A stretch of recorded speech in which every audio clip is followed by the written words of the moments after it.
Admiral Congregational Church has been doing anti-racist community education for about 7 years now. We started in 2015. And in the fall of 2020, we were looking at what we were doing and seeing a lot of performative anti-racism happening. And we decided we really wanted to focus in on developing our community's understanding of internalized white superiority and some of the pernicious and invisible ways that white folks were participating in and perpetuating racism, even in those progressive communities. So we decided to do a year-long study of Paul Kivel's book, Uprooting Racism.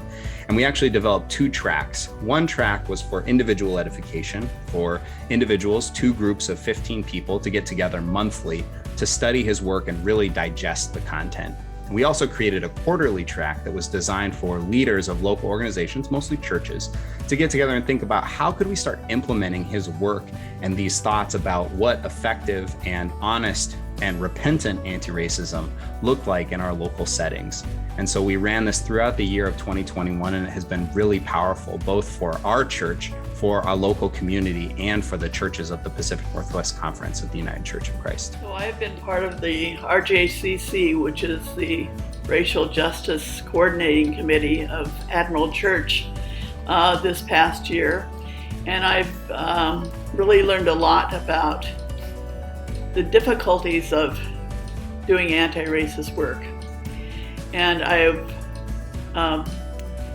enjoyed seeing changes in myself as I look at the work that we've done, realizing that as a white person, I have prejudices in my own mind and in my own experiences that people never see, that really have a root in me that I need to work really diligently to overcome in my relationships with other people. And so I've really appreciated having this opportunity to be part of this committee. Peggy and I led a small group of other white people reading a book called Uprooting Racism. I found that a wonderful experience because whites are extraordinarily impacted by racism in ways most of us don't understand. And it's so much better for us if we can understand racism and work in our lives to end it in ourselves, not necessarily in anybody else. So that's why I got so much out of helping a group of 15 or so white people read that book and question it.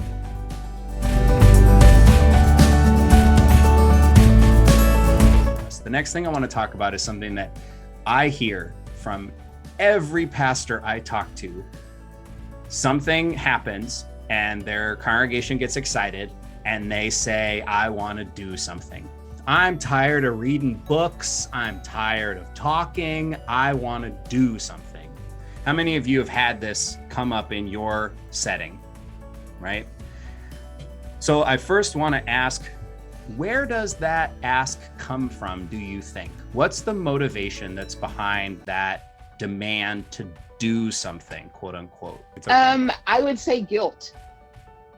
Guilt. People want to get involved because they feel guilty. For me, maybe it's guilt, but I feel uncomfortable and I want to make it better. I want to fix it. I want to control the situation. We give a higher value to the doing part than we do to self-reflection, which just doesn't feel action-oriented. And so it doesn't feel like it will have an outcome to it or something of value that we can quantify or whatever. And then I think there's another piece for the group that we're struggling with right now, and that is for some just, I think there's a real difficulty with vulnerability that it would take to break open that space first before you walk into another space and potentially cause harm. So I think it's a combination of all of them.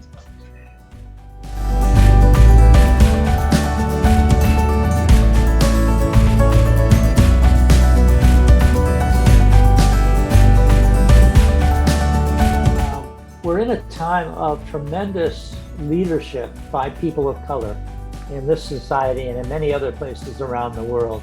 It's a great time to be a white person committed to racial justice because we have such exciting leadership showing us the way and leading the way in terms of taking risks, of creative tactics and strategies, and of the kind of cultural writing and artistic work that comes out of those communities. There's no way that we can sit back and say, well, I don't know what to do. I don't know what's going on.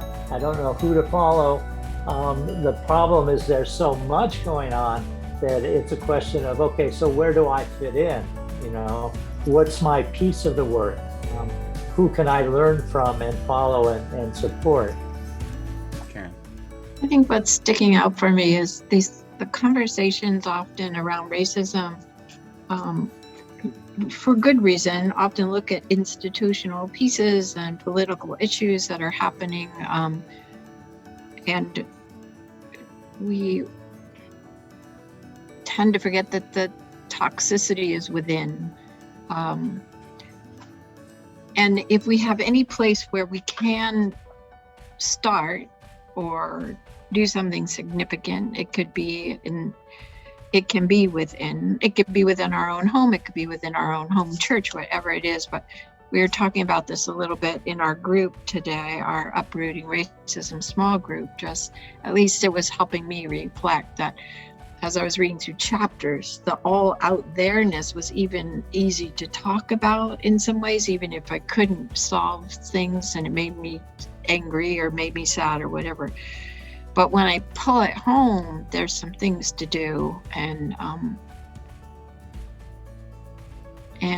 there's hope. There's hope in that, but there's also shame in that, or whatever about it. The toxicity is within, which means you carry it where you go too. So Wherever you go, there you are.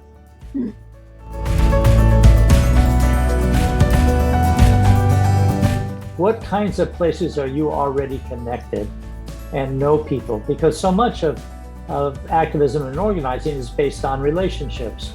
And if you can start off already with people you know, then you've got a big leg up in this work.